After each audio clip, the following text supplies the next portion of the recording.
Welcome, crew, to What Are Your Three, a Channel 3 podcast that I am 99.9% sure we are welcoming 2024 in with this particular episode. We're recording far ahead, so this is like a month out from that, so Ray's kind of confused by that concept. No doubt our guest is utterly confused because Ray knows we're recording ahead. Our guest does not, but I'm pretty sure this is going to be the first episode of 2024, so... Anyway, a podcast, yada, yada, yada, games, all that stuff. And with me as always, Ray. What's going on, everybody? This is good to know for later because I have like 3 talking points that all have to do with things going on this week. So hopefully everyone could, reference back to December 10th whenever you're listening to this one, because I'm definitely referencing things that are happening now. But... today's show, we have another member of the Channel 3 crew. It is saturnrogue. How are you doing today, sir? I'm doing well. How about you guys? We're doing good. And I got to ask you this question right off the bat. I feel like I need to ask this more. Especially it's just got to be part of the sheet. Yeah, it's got to be part of the sheet. I have to start asking this more, even though there's people that I know already, but not everyone knows. saturnrogue, how does that become a gamer tag for somebody? Yeah, you know what? To be honest with you, I was watching when Star Wars Rogue One came out. I actually liked the title. I was like, Rogue One, that sounds pretty cool. So I took Rogue and I'm like, all right, what would go with Rogue? And I'm like, you know what? I like Saturn. So that's how the title came to be. And it just stuck. Oh, I was waiting for you to tell us, and I drive a Saturn, so we have a saturnrogue here. You know what? That would have been better. Ray, you got to be real careful. We're reaching age groups that don't even know that vehicle type ever existed. I was going to say that car goes into history books. My dad had one. We drove into one of those for a little bit. And the irony on that is that I actually learned how to drive a 5-speed on a Saturn. That was my first car on a 5-speed manual. Listen, the Saturns were nice. At least I thought they were nice as a kid. Apparently, obviously they're not really here anymore. I had a buddy who got into a major accident and swore that was the only thing that kept him alive. That car got trashed, and a pretty sturdy vehicle. Yeah. But with that, we got some games to talk about here, Dan, right? Yeah, that's what I'm trying to figure out. Like, how do I transition? No, I got nothing. So we're just gonna barrel through the wall, like just run through the drywall here. So we're gonna talk about your first game here. You got 3 lined up for us, all of which are. I guess the first game is anywhere from 10 years old to 1 year old. We'll figure out which one it's going to be, but you brought up The Last of Us Part 1 specifically. So I'm going to start off asking, was this a game that has been out on 3 generations now, between the original release on the 3, the 4, and of course the remake on the 5 and PC? What are we talking here? Which version? The PS5 version. I mean, it could be any, honestly, but... oh, yeah, so you got the rebuild, the remake from the ground up, yeah. Right, but when the PS5 version came out, I was just excited to play high-def, current-gen console game, so I'm like, let me try it out. So, I loved it. I loved the way they did the game. It's just spot on. Yeah, there's times where companies will go and they'll like, okay, we're remastering, we're gonna increase some pixels and polygons and the like, but they kind of rebuilt this one from the ground up.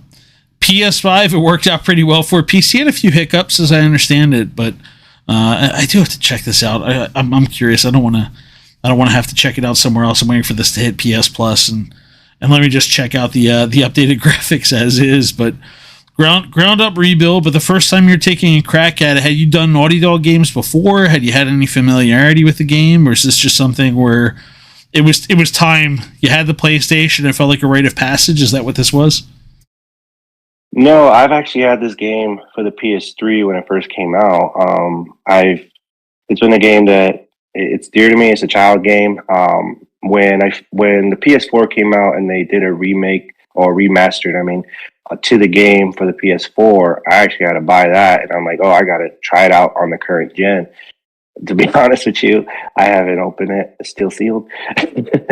But you're in a safe space for what it's worth. We understand. For sure.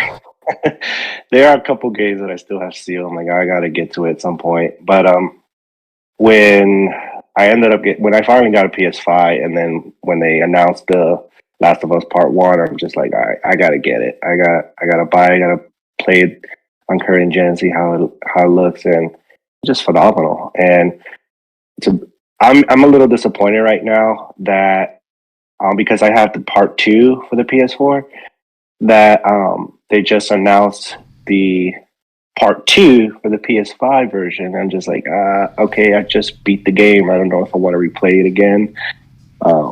Hey, we'll for $10, you may as well take another run at it, right? That's the if you got it for the 4, I think it's just a $10 upgrade, so you can. Yeah. It might be worth checking out. I'm not sure, but we'll see. Well, especially with what they announced, that you can change characters. So let's see how that turns out. Give it a shot. So what sticks out for you for this game? You brought out specifically the PS5, the remake of it, levels, characters, story. What made this one? So we you asked us like, hey, when you say 3 games, what do you mean? You want 3 games all the time? We said we never tell anybody. We just kind of leave it in the open there. That's too much effort on our parts to tell somebody a framework for it. We'd rather kind of see where this goes, and it's always interesting to see what ends up as number 1. So why did this end up number 1 for you, especially with this being a game that's effectively from this year for you? So I had a hard time picking what games because I play so many, and it was between this one and actually the Walking Dead series, the Telltale series. It's just the story. The story is what would stick with me. I really got into the story. I felt part of the story. So I wanted to just follow the journey on these characters, see where they went. And when the show came out, I needed to buy this game again, replay it again, and just so I can follow the show, make sure everything was adapted. It was spot on. I was just attached to this game. Like, the story is just phenomenal to me. It means a lot to me. That's the main reason why I picked it. And same thing with The Walking Dead, the series. I got attached with some of the characters during the stories. Each sequel was different, and I'm just like, oh, okay, what's going to happen to her? Oh, I can't believe they eliminated this character. Oh man, I like this character, just like you would in the show, So that's the main reason. Yeah, I guess you do kind of go through The Last of Us, and it feels like the Walking Dead Telltale series is much more. I don't know. You're as I think about it, like, no, Last of Us does go through, and you're kind of watching a lot of characters you quickly get attached to come and go. But Walking Dead, that game just felt a lot more intense because I think it made you a much more active participant in the demise of a number of characters. So whether directly or indirectly, Last of Us it was kind of a gut punch every time you had something happen. Oh, for sure. And again, reliving in the show. Then, did you watch the show? Did you save it for after you replayed the game, or after you played the game? Or did I actually saved it. I saved it before I watched it. I actually wanted my wife to watch the show with me, get into it. So I told her, like, I'm not going to watch the show until I beat the game. Once I beat the game, then we can watch the show. And that's what I did. So I completed the game, ended up playing the show, watched it, loved it, fell in love with it. I'm just like, wow. You guys hit me with all these emotional roller coaster that I had throughout the show. So one thing I don't think the show adequately captured was the number of times Joel died. Right. Probably around 100, 120 for me. How many deaths did they fail to capture in your rendition of the show, basically? Oh, goodness, man. Many times.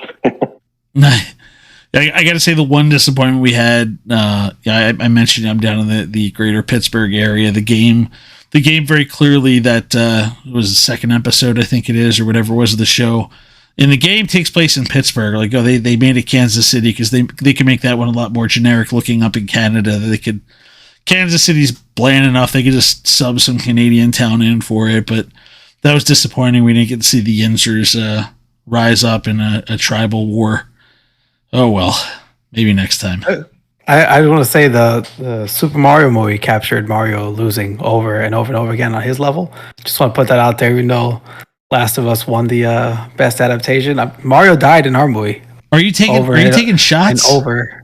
I'm just saying my movie captured it great. It just kept getting knocked by different things and starting over. Saturn, I'm moving. We're gonna leave this behind now. We're gonna move on to your second game. On that note, I'm not gonna acknowledge that we had a masterpiece of a TV series that came to us in the beginning of the year, and Ray's not happy with that.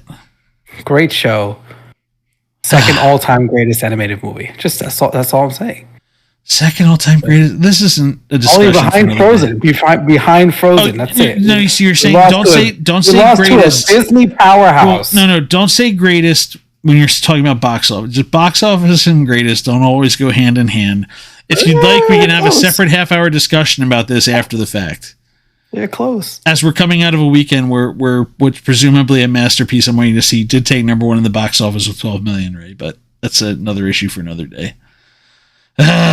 Saturn, let's get. There we go. We talked about movies. Get this back on track. Yeah. Well, you know what? We're not straying far though, because we're going to talk about Star Wars Jedi: Fallen Order, which is parallel to a small indie movie universe.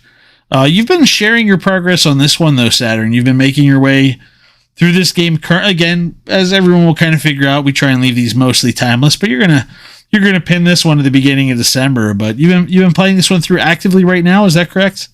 Yeah, I mentioned, I think on some of my posts, I'm like, I got to start finishing some of my backlog before I buy any new games. I think a lot of us have to. Whoa! Easy on the us there, Chief. Don't let those negative thoughts get in your head. You can buy the games whenever you want. I'm gonna keep buying them for you. I'll buy another one for you today. I appreciate that. I'll buy an extra game. I want Ragnarok. I haven't played that one yet. I'm sure that's going to hit PS Plus. I'm sure with the DLC, they're going to have that at PS Plus soon too. Yeah, but Jedi Fallen Order. It took me, I guess, 4 years since it released. It took me 4 years to beat it. I decided to play some of my backlog games, and I bought Survivor recently. I'm like, all right, I got to play Star Wars Jedi Fallen Order to see, get into it and get back on track. It's funny when you haven't played a game for a long time and you go try to play it again. You're like, what was I doing here? I don't remember. Well, especially this game, you have to worry about the controls and force powers and extra buttons. I was wondering, did you have to go back or start over or something, or you just kind of dove right in and muscled through it? Somewhat more like trial and error. That's what I kept doing. I didn't want to start over and do tutorial or anything like that. I just said, you know what? Let me just see if I can find anything and try to press the buttons and see what works. And then eventually I got back into it, and I finally got to complete it. Now about few trophies left to platinum on the PS5. So I'm excited about that because it's actually my first game that I'm actually going to do that for. I'm not much of a completionist per se. I know some people are, some people aren't. I go for the stories, just go for the ride. And once I beat it, I go to the next game.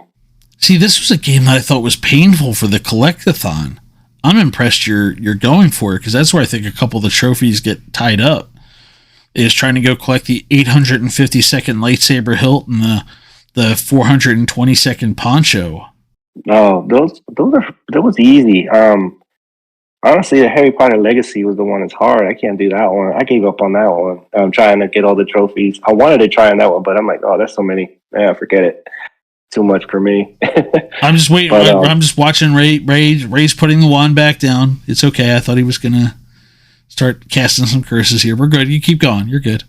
I mean, no, Legacy was great. It's a great game. Don't get me wrong. I'm just saying trying to complete trophies for it. It was just like, no, I can't do that. That's too much.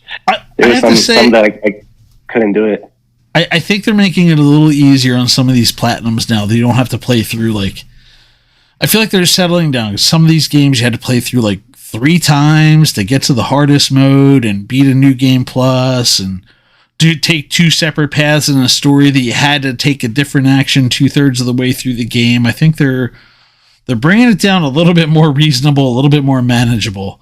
So I'm glad to see it's, there's some where it's ridiculous. You press a button 2,500 times, like the Mayo game or whatever. The My Name is Mayo, and you get a platinum. I'm not here for that, but I'm here for achievable platinum trophies. Let's make that happen. Yeah. How was the narrative on this one for you? Because this was a very cinematic game in its overall narrative. It was great. I heard rumors. And I try to look it up, but I heard they're going to try to do a live action adaptation of the game. So I'm excited to see where they go with this. But I love the narrative on it. And I would love to see it in a live adaptation. So looking forward to that if it happens. I mean, they got Cameron Monaghan right here. They just took a video of him and made the game. I have no doubt they're trying to like leave that open out there, but I can't trust anything Star Wars is announcing they're releasing until it actually shows up, because I think they've scrapped about 75% of the 27 things they've announced over the last 3 or 4 years. So until I see at least a trailer, I can't believe it's going to exist. Right. I have a question for you. So narratively, what are your thoughts on the continuing failures of Order 66? As there are now about 372 Jedi that have survived. that particular order through the years. Wow, they change that so many times. Like, oh, by the way, one of them survived. I'm like, oh, okay. Everybody gets their narrative surviving Jedi. Oh, for sure. Well, they gave up being a Jedi, so it doesn't count. Okay, whatever you say, guys. Honestly, I compare it like, I don't know if anybody I've watched Dragon Ball Z, but it's like Planet Vegeta when every saying. Oh yeah, my God! There we go. I'm stepping aside. Yeah. I'm now going to step aside for Ray. Thank you so much for bringing up what just a great point. There was 4 left because the planet was blown up. Oh, but by the way, there was so many that were just hanging out somewhere else all this time. Oh yeah, like Vegeta's brother. Yeah, thank goodness. I didn't know he had a brother. I'm like, what?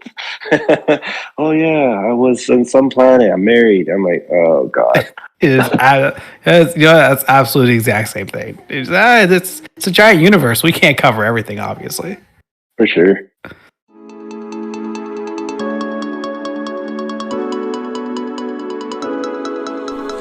I'm Commander Nikki, and this is your favorite podcast on gaming.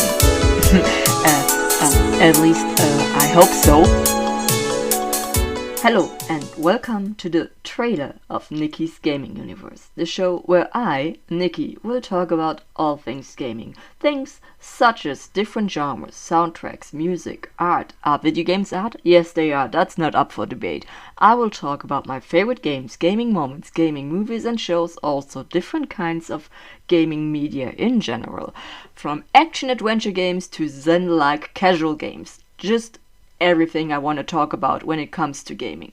So get your controllers and keyboards or whatever you want to use to play ready and enjoy the show. All right. Fair enough. No more ripping the orders of the failures of Order 66. We'll move on to your third game, and another psychotic tyrant involved here with the Final Fantasy VII remake. And I'm afraid to ask, as time seems to have the potential to hurt me through the course of this podcast. But did you play the original, or is the remake your first foray here? The remake's my first, and it's not. I've played Final Fantasy, the original ones, but I've never played 7. And honestly, a colleague of mine let me borrow his game, and I haven't had the time because of work, of course, but I want to give it a shot. Like, I really want to play the original, just how it is. He talks so great about it, and when I played this remake, I enjoyed it. I love the story. I was like, wow, why haven't I played this game? I asked myself that, like, why haven't I played this game when it first came out? Why it took me so long to even give it a shot? So, I'm gonna give it time to play the original. Just it's been a while to play, old school games. It's different when you play a newer generation game to an older one. You're like, oh god, the graphic is so bad. Because you're so used to the good ones, and then when you try to play the polygon graphics, you're like, oh, my eyes hurt, I can't do it. So I'm less concerned about the graphics for you with this one than I am the gameplay, because the original is the my beloved slow turn-based combat filled with menus. Not that there aren't menus in the remake, but it's a much more dynamic battle system. And that's the part I'm curious. Like, do you do many turn-based RPGs in general, or no? No. Yeah, that's where you're going to get stuck. Yeah. No, I know. And it's disappointing to say that I haven't, because I've actually have missed out in so many great games that are turn-based games, And it just took me until now to give it a shot, and I'm just like, I should have been playing this a long time ago. I would have loved that during my childhood, but I didn't. Everybody had different tastes back then and throughout their childhood and adolescence. So it's all different now. So it's never too late, put it that way. On that note, you did do the Super Mario RPG remake, right? Recently, or no? I started playing it and I like it. Yeah. Yes, because you're getting a taste of turn-based there. Then. Yeah. I actually have the Super Famicom version. Oh. I don't have the Super Nintendo one, but I do have the Famicom one. Really? So what? Wait, what are you emulating it, or you have a Famicom itself? Since you're distinguishing between them. No, I have a Famicom itself. I bought a bunch of Japanese consoles. Like, I have a Japanese GameCube, the Orange Spice, where I can play Japanese games. The Super Famicom. I don't have the original Famicom, but I do have the Super Famicom, and I bought a bunch of Japanese games. I'm going to give them a shot, because some of the older games, especially US release games, are kind of expensive now, so I can't really afford to buy those. And so I was like, I'll still settle for the Japanese one. I'll try to learn Japanese, I guess. Wow, that is an entirely different project altogether. And I say this as someone who I've said before, like, yeah, sold my copy of Chrono Trigger in my youth, and found one on eBay from the Japanese version. They're giving them away in Japan over there for the Super Famicom, but over here it's a couple $100 to try and find the SNES cartridge. But you can get it for like a couple bucks ship it over from Japan, and it's nothing over there. So yeah, that's interesting. Yeah, I'm glad you mentioned Chrono Trigger. Like, that's one game that I've been wanting to play. And I actually bought the DS version, so I have the DS version to play it. I just haven't had the time of day. If you go for the augmented reality approach and you just put your phone up with Google Translate just in front of you with the camera on, it's probably not that painful to do. As I'm sitting here thinking about it now, like, no, you can probably just leave the Google Translate running up on your phone like an augmented reality system, and it'll translate everything on the fly for you. That's not too bad. So remake. So again, another. I think you've got 3 pretty strong games from a story perspective. All pretty recent in the grand scheme of things. All things being equal, but another pretty strong story here that you've only gotten a chunk. You got 1 disc out of what was originally 4 discs here out of the remake. What are your thoughts as far as teasing for you for future stories? I'm excited for the other games that are coming out. I'm looking forward to it. I'm definitely gonna buy them and play them. And but before I even get to that point, I'm definitely gonna play the original and just enjoy the ride. And then I can make my own opinion about it, how they did with the remake. We will be looking on Channel 3 to follow along and see as the story develops, and I think you'll see some branches from what remake was setting up. But as long as you can get through the structure of 7, I think you're in for a good time. Yeah, no, and again, these three are actually the first few games that I actually finally sat down and completed. It's not like you're used to when you're a teenager or kid when you really didn't have much responsibilities where you can just come home from school and spend so many hours playing video games. Now we're adults and how to make some time. It's not easy, but Heaven forbid you have a subscription like the PlayStation Plus or Nintendo also, and you get that Netflix paralysis of like, what am I going to play? And you find out there's 1,000 games at your fingertips of what's next. Who knows? oh, that's Game Pass. Yeah, there's no doubt. I'm shocked that I think I've beaten 5 or 6 games. I gotta go look at my list. I'm shocked that I've beaten that many games this year. Because these games, they keep getting. I played all the big games this year too. So I mean, they keep getting bigger and bigger, and there's so much to do. And I'm with you. I can't. I don't complete like 100% almost any game because I'm like, all right, let me play the story. I'm gonna enjoy the story. Super fun. Might be the greatest game ever. And then I'm like, all right, next game. So I'm like, I'm totally there with you. All right, let's move on. We got the honorable mentions here. 3 more games that just did not make it to the top 3. And the first one is Fear. F period, E period, E, A period, R period. So let's start with this. You played this on PC, Xbox, or the PS3? Those are the options. I think was Fear PS3. You said, yeah. That first one was PS3. Yeah, I played Fear when it came out. That was one of my favorite horror games. One of my favorite series. I follow that one. To be honest with you, I can't even remember much of the story, but I just know Fear is just up there with Resident Evil and other horror games that I like. I was very disappointed with Fear 3. Fear 2 was great, but I was disappointed with Fear 3. Go ahead. No, I was that's exactly what I was reading when I was kind of looking through this one. That people loved, 1 was kind of like the big thing, 2 was a great sequel, and then 3 just didn't hit the same way. No, but it's one of it's a great game. I mean, I can't remember much of the story, to be fair, but I just know it's a game that I hold dear to. It's a series I would love to see it in the current gen. That would be great to see. And maybe follow it up with a better story to it. Remake the 3 or do a prequel, something. There's a big population that's going to say nope to updating this one to current gen graphics. No, thank you. I was going to say. So, are you a fan like horror style games in general? Is that something you enjoy playing? Oh, for sure. I've played it. I played them all. I've played Dead Space. Love Dead Space. Fear was one of them, of course. Resident Evil. I played every single one of them up to 4. I played 5. Hated it. I didn't like it because it became an action game. Yeah, it just wasn't my thing. I'm just like, what happened? I never gave 6 a chance, to be honest. And 7, it felt like it's going back to its roots. I haven't played 8 yet. I will someday.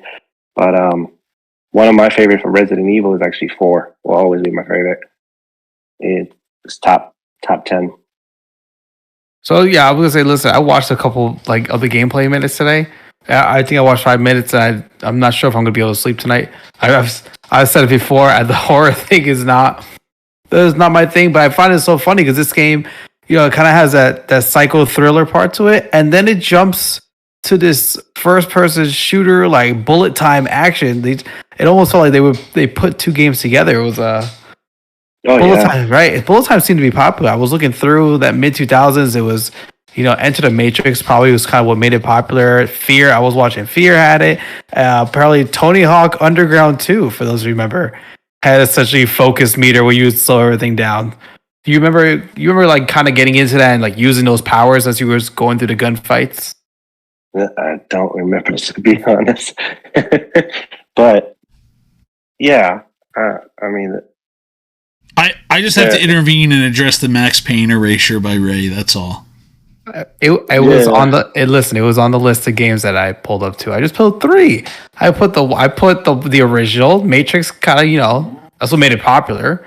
The game we're talking about, and Pro Skater, because it was not the game I expected to show up for bullet time. Yeah, Tony Hawk, man, that's a long time. It was a long time ago. The mid 2000s were a special time. All right. Well, let's take another one here because I know it's all about the stories here for you. And the next game on the list, you have Dante's Inferno, which is here's a reference point because Dos Anjos has just been posting about this on the site recently. I just saw his post and I was just like, oh, that's so funny. I just mentioned that in one of my honorable mentions. Dante Inferno was great. It was a great game, in my honest opinion.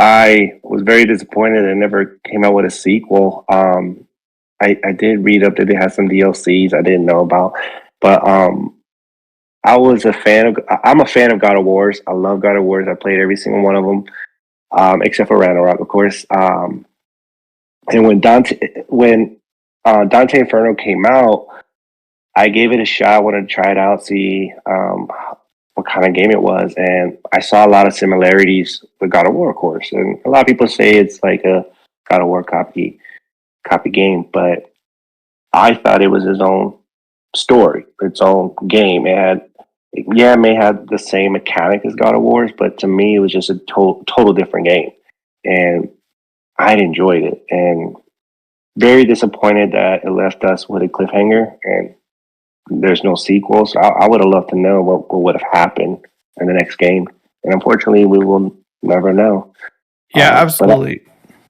So you're right. You're right. That's a solid game, right? Because you have it's funny. You have God of War, obviously, starting off with the Greek gods, and then they've gone on to Norse ones recently, whatnot.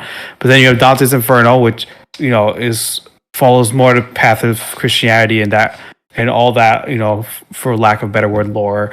And then you also have, you had the Four Horsemen series, which got a couple of sequels as well. It just kind of seems, for whatever reason, that style of storytelling seems to go along with kind of hack and slash and combo games for sure. But it was, really good one here.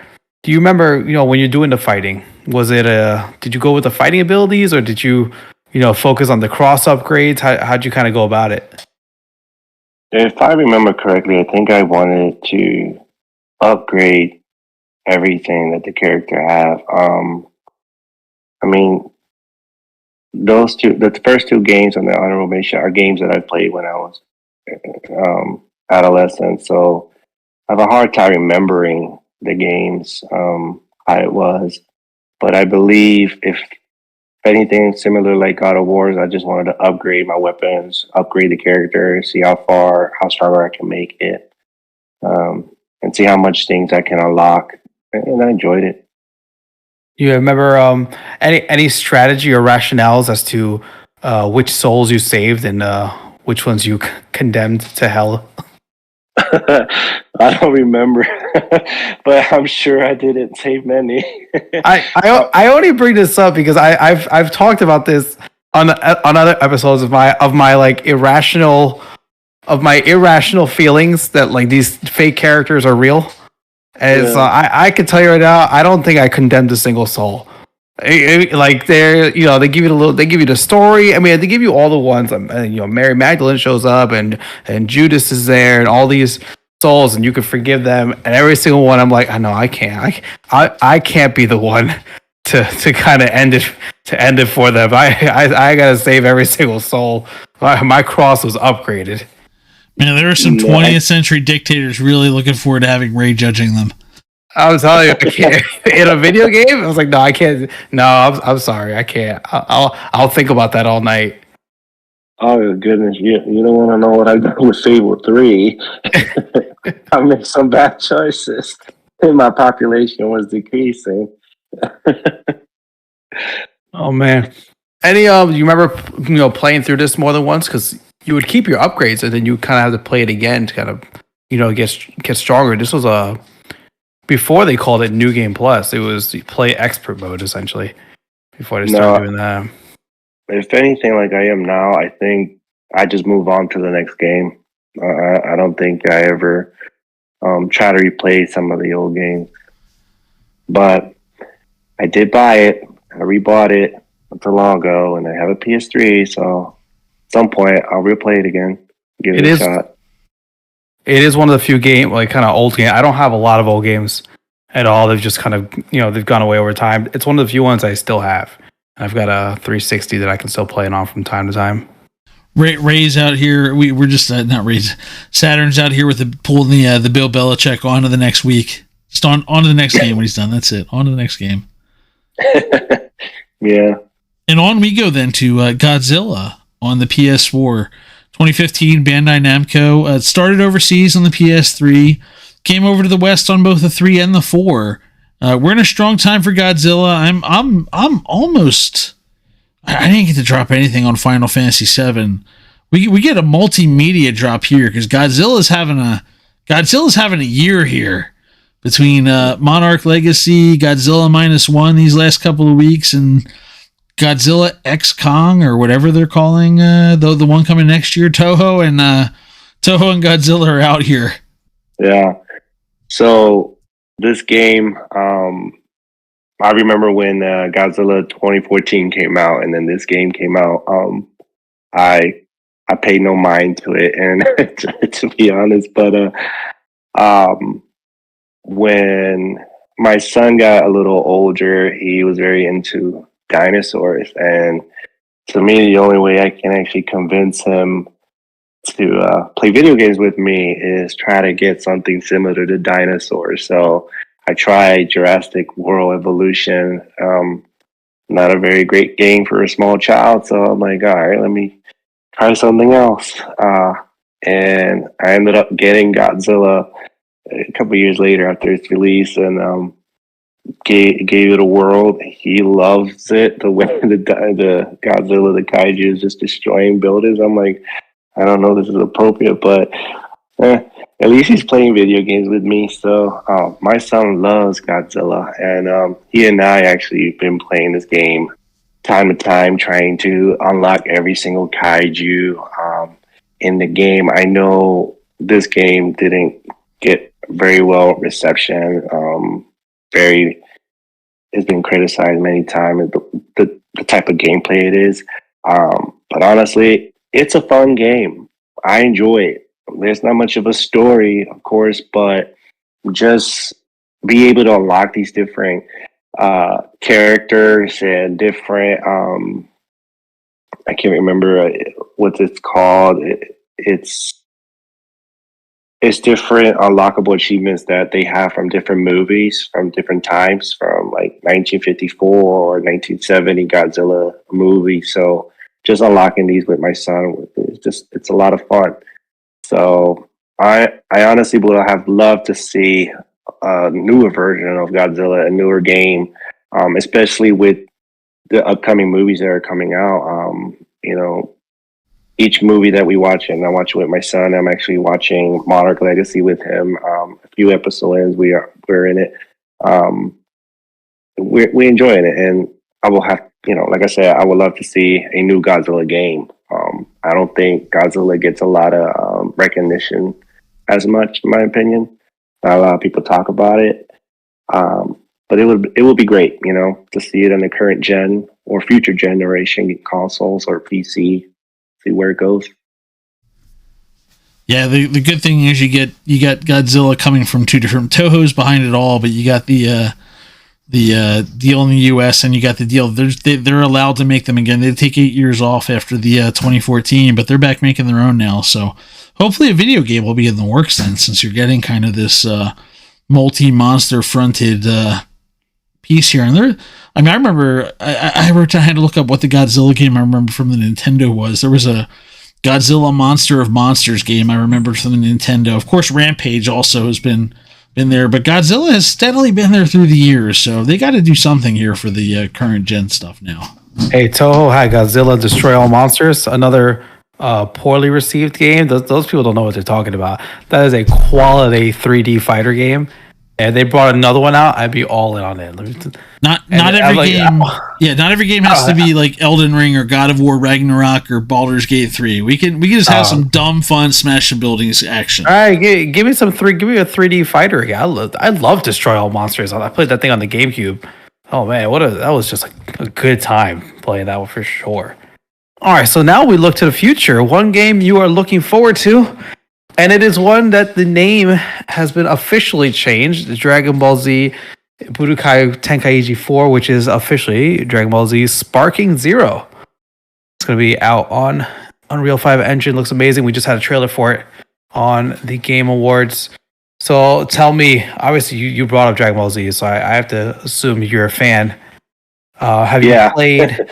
Have you played any other Dragon Ball Z fighter games? Yeah, I have Fighter Z, and that's the only one that I actually have put a lot of time in playing.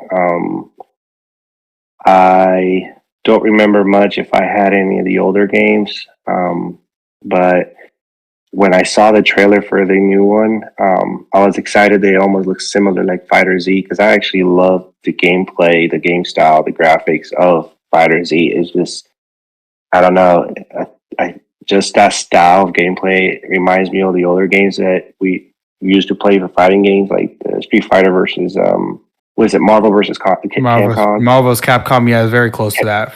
Yeah, so I saw some similarities to that, so it's just like I liked it. So, and then when I saw the trailer, I'm like, oh, it's almost sort of like it, a little bit current. I'm excited for the new game.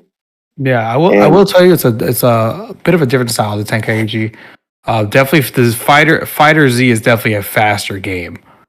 Kind of putting the combos in together, but man, I'm with you. I'm super excited for this game.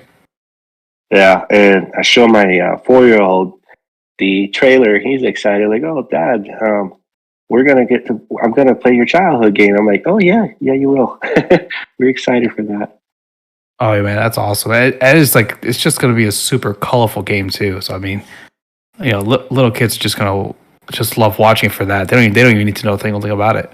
It's just gonna be bright and colorful. Mm-hmm. What's gonna be your go-to character, the character that you hope to play as? Probably Broly. Okay. The current version Broly, not the older one. Not the old one, the one that could say more than one word, essentially. For sure. Yeah. No doubt about it. I like the newer one. It's just different. It was a good revamp of that character for sure. Yeah, no, and I was very excited that they finally made him canon. So yeah, that was exciting. I think Dragon Ball universe has taken a few notes from some of the kind of like the newer animes. They basically said, "Hey, you're allowed to use movie characters as part of your as your main world. They don't have to be these random stories that you're never going to talk about again." For sure. With Fighter Z, I think my go-to at the time was Goku Black. So I'm wondering if they're going to bring any of the characters from Fighter Z to the new game. I'd hope so. I think them out. I think it's going to be. I think it's going to be like a humongous roster. No, number 3 was as well. Like they have. I think they're going to make this roster huge. I hope so. Playable Characters Podcast, funny interviews with real video game characters. Hi, I'm Calvin Cato. And I'm Brian McGinnis, and we interview video game characters on our show. We have comedians and actors come on and pretend they're a video game character for 30 minutes. We talk to them. It's all ad-libbed and improvised and always very funny. Past guests include Bowser, Ms. Pac-Man, Q*bert, Princess Peach, and Princess Daisy. Yeah. Yep. You put them in a booth, and something short-circuited, and I decided that someone was taking too long in the money booth. And I hit her with a baseball bat. And thus was born Super Smash TV. Just like that. I was being raised by a family of toadstools. How is that? That seems like it might be kind of fun. It was really fun. Mario should stick to plumbing, okay? Okay, he's from what I hear, a good plumber, a terrible hero. Yeah. So, I mean, really bad. And I mean, let's not get started on his, whatever he is, friend, brother, special friend. I don't know, Luigi, whatever they're doing. Right? Pretty sure Well, they're that's what brothers. they're saying. That's what they're saying. They're saying they're brothers because, you know, in the Italian-American community, these people tend to not look kindly on certain relations. If you want to know what's going on in your favorite video game character's life, check us out. Playable Characters Podcast, wherever you listen to podcasts. Yes, comes out every Monday. All right, Saturn, on to a question from the Channel 3 history books that we pick for you to discuss. We don't give you a heads up on what we're going to pick here. We just pick one from, pick one that looks like it's going to be a little fun for us. Just going to ask you a simple one today. What's your favorite Pokemon of the original 151? Oh, man. I would probably say Articuno. So why? It's obviously a legendary, but why'd you pick that one? This is ice moves. He lives in the Arctic place, and I've always said if I want to disappear, I'm gonna move to Alaska. So I might put Articuno over there. Who knows? This isn't the place to discuss your life. Your beep beep beep. I gotta add some sensors in here. I'm just kidding. You can't be giving away your secrets. Need to have non-extradition countries at the ready. That's all I'm saying. Yeah. This funny made me think. I have there's a retired teacher that will come by to school still from time to time, and she has been talking about applying for a post office job in Antarctica. And like she's like, yeah, I just want to go somewhere where no one's gonna find me. She's like, there was a job opening, so I just kind of threw it out there. Oh man, I was like, that would be absolutely hilarious stuff. I've seen the thing. No, thank you. That's a real conversation I've had. It's like an older lady. She's like, yeah, just like that way no one can call me. I'll just go there and work in the mail office. Oh man. All right. So the last question we ask everyone that shows up on our podcast: what's been your favorite feature on Channel 3 so far? Honestly, the new feature that they released where we can one up our comments through the chat. And I thought that was pretty neat. The C3 wrap is another one that I do enjoy. I mean, Channel 3 is just the best platform. I honestly wish that I had signed up a lot sooner when Joel started working on it. But I'm glad that I started to sign up just recently. I'm glad I'm here. I mean, I love Channel 3. It's a great platform. I've always been a member of the Dad Gaming Group for probably about 4 years. I have to follow them. I have to follow Joe where he goes. So if he creates another one, I'll follow him again. Were there any surprises on your wrap? I know some people are like, wait, how'd this game end up here? Not realizing that they've one-upped a bunch of comments and game posts from people that like put Fortnite surprisingly at the top of their list. Was there any game you're like, wait, what? Wait, how'd this... I didn't realize how much interaction I had with this one. You just said it, Fortnite. Yeah, I was a bit surprised when I saw that. I'm like, I don't play Fortnite as much as everyone else. I'm not saying anything bad about Fortnite, so don't attack me. No, it's just those you send those one-ups out there, and it's giving the Fortnite a little boost. Yeah, it did. It's a game that I just couldn't get into it, but I do enjoy seeing everybody posting their clips, their photos, and their achievements and the tournaments they do. So I try to interact and just say, hey, that's awesome. You guys can play. You guys are just skillful that way. I didn't understand it when I gave it a shot. I gave it a try, and I was just confused. I'm like, what do I do? Do I build something? Oh my goodness, somebody's shooting me. Do I run? I don't know. But yeah, that was a big surprise to me when I saw it. I'm gonna say I haven't even. I've already forgotten that Fortnite has a battle mode because I'm literally just been playing racing and the music and Rock Band. I forgot that they're shooting in this game.